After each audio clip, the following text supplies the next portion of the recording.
Bakka, Stórhöfða 37.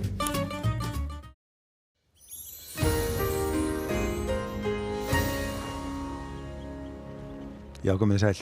Nú hægt minnkandi vestlæg átt á landinu, hæðin hérna fyrir sunnan okkar að smátt að taka völdin og framöndan eru bara fínir dagar, róleg heit og víðast bara nokkuð léttskýjað og ekki sjá að neina breytingar til þess verði hjá okkur alveg út vikuna.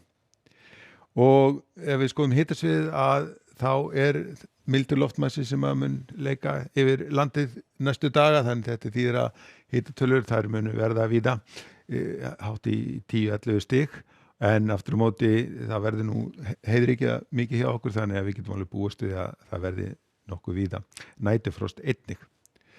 En eins og við sjáum að þá þetta milda loft hérna yfir landinu og mun verða það áfram, þannig kannski helst svona þegar að líður á vikuna að það fara að kólna hérna á norðausturhorninu.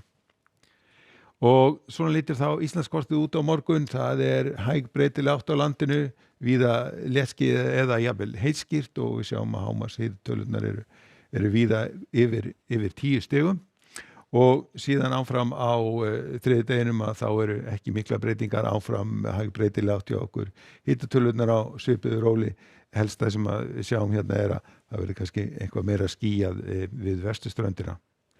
Og síðan á miðvikudeginum að þá kemur sólin til með að skínla áfram á okkur og áfram verður vindur svona almennt fremur hægur og helst sem við sjáum að það svona aðeins svalara loftbyrði að koma hérna inn á norðausturhornið, þannig að það svona hitatölu verður þar eitthvað lægri og síðan á fimmtudeginum að þá svona kemur hiti til með að lækka enn frekar svona sérstaklega á norðausturhorninu, en eins og við sjáum þá áfram hið blíðasta veður á landinu.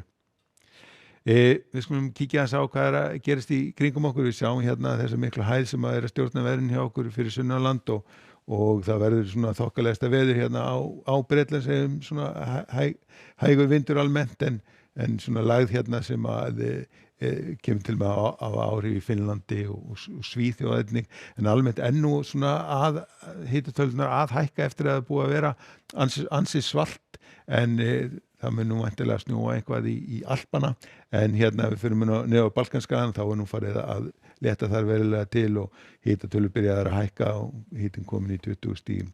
Aþenu á morgun og einnig fínasta veður á Suður Ítalíu á morgun, en svona einhverjar skúraleiðingar í Róm.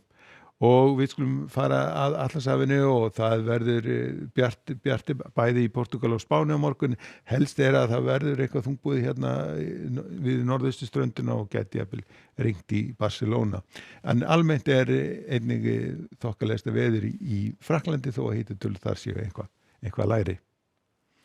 Ef við förum síðan áfram til Kanaríeyja að þá nú svona nokkuð ákveðin norðaustanátt á morgun, og sem þýðir það að það verður nú svona frekar þungbúið svona almennt og sólin nú að brjótast í gegn eitthvað og hitatölunar nú kannski svona í lægri kantinu svona í kringum 20 gráðurnar svona hámarkshitin.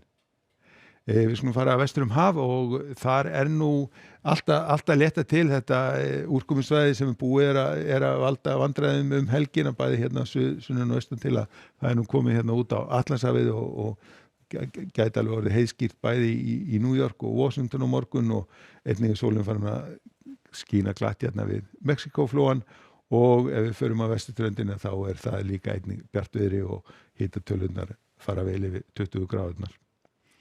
En við skulum enda þetta á korti morgundagsins. Það verður sem sagt rólegheita veður hjá okkur og léttskýjað eða jafnvel heiðskýrt á morgun, og hámarkshitatölurnar fara víða yfir 10 gráður, og síðan ekki annað að sjá en að það verður þetta blíðir hjá okkur meira og minna alla vikuna.